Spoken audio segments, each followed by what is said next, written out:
یہ ایسا گناہ ہے۔ اللہ تعالیٰ نے سود کے گناہ پہ جو سزا سنائی ہے، میں آپ کو چیلنج سے عرض کروں کہ ایسی سزا اللہ تعالیٰ نے کسی بھی گناہ پہ نہیں سنائی۔ دنیا میں جو سزا اللہ تعالیٰ نے سود پہ سنائی ہے کسی گناہ پہ نہیں ہے،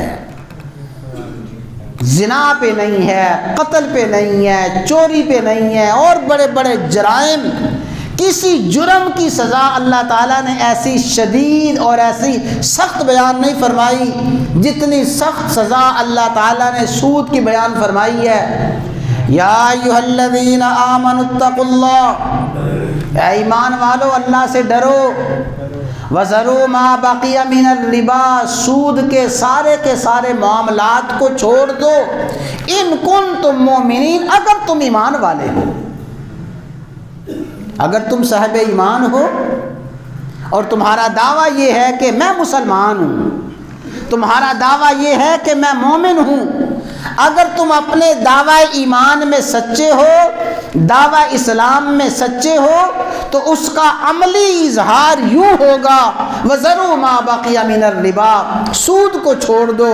اور آگے سنو، توجہ سے سنو، فَإِن لَّمْ تَفْعَلُوا، اگر سودی معاملات کو نہیں چھوڑتے، سودی کاروبار کو نہیں چھوڑتے، سود لینے اور دینے سے باز نہیں آتے، تو سنو، فَأَذَنُوا بِحَرْبٍ مِّنَ اللَّهِ وَرَسُولِهِ، اے سود خور معاشرے کے لوگوں اور سود لینے اور دینے والوں، اللہ کے رسول کے ساتھ جنگ کے لیے تیار ہو جاؤ۔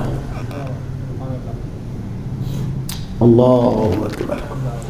فَأَذَنُوا بِحَرْبٍ مِّنَ اللَّهِ وَرَسُولِهِ، آج ہم کہتے ہیں کہ فلاں ملک دنیا کی سپر پاور ہے، اس سپر پاور سے ہم کیسے جنگ کر سکتے ہیں، اس کا مقابلہ ہم کیسے کر سکتے ہیں؟ یہ اللہ کی طاقت کے سامنے مکڑی اور جالے کی حیثیت نہ رکھنے والے ممالک جن کو تم سپر پاور کہتے ہو، ان کا اگر تم مقابلہ نہیں کر سکتے، اللہ کے رسول کی طاقت کا مقابلہ کیسے کر سکتے ہو؟